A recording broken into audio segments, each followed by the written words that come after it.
Literair Café Venray viert zijn 25-jarig bestaan. Het feestelijk seizoen werd donderdag afgesloten, onder meer met de morgen vol met workshops voor kinderen van verschillende basisscholen. Daar leerden ze hoe ze onder andere een rap moesten maken of een strip tekenen. En dat is volgens Mariefie Klaassen wel belangrijk. Nou, het doel is vooral dus dat kinderen de creativiteit die in ze zit, dat die naar buiten komt. En die creativiteit die kan naar buiten komen door rap, door een strip, door een illustratie, door een verhaal. En zorgen dat niet alles wordt aangedragen, maar dat het hun zelf komt. Gewoon de intrinsieke waarde die in kinderen zit, dat die naar buiten komt. De leerlingen van groep 5 en 6 waren naar de bibliotheek gekomen om de workshops te volgen. Ze werden ingedeeld bij 2 van de 6 workshops.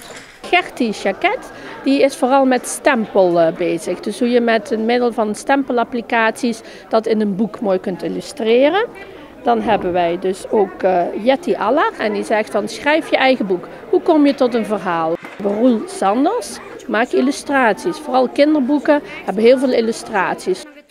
Kim Lee die doet rap en rijm en die zorgt dat je met tekst en muziek een heel leuk verhaal kunt maken.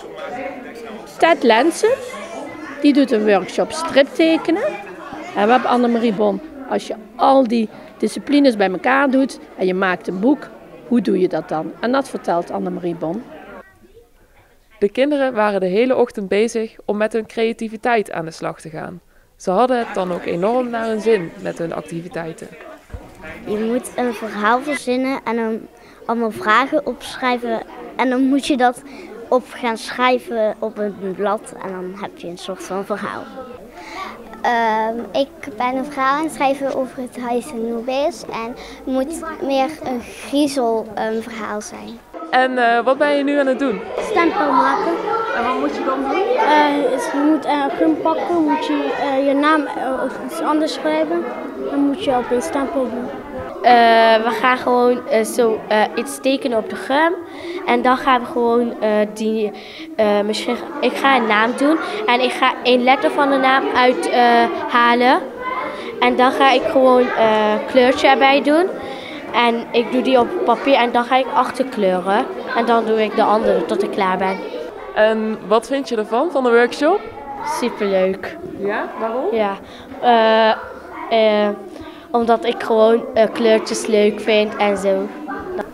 Het schrijven. Ja? En het verzinnen. Je kon je creativiteit gebruiken en je fantasie. Ja, maar mij lijkt het ook wel heel erg lastig om elke keer weer een nieuw verhaal te verzinnen. En bij een verjaardag horen natuurlijk cadeautjes. Een van die cadeautjes kwam van Kiwanis Schierpersland. Zij gaven een cheque om onder andere deze ochtend te organiseren.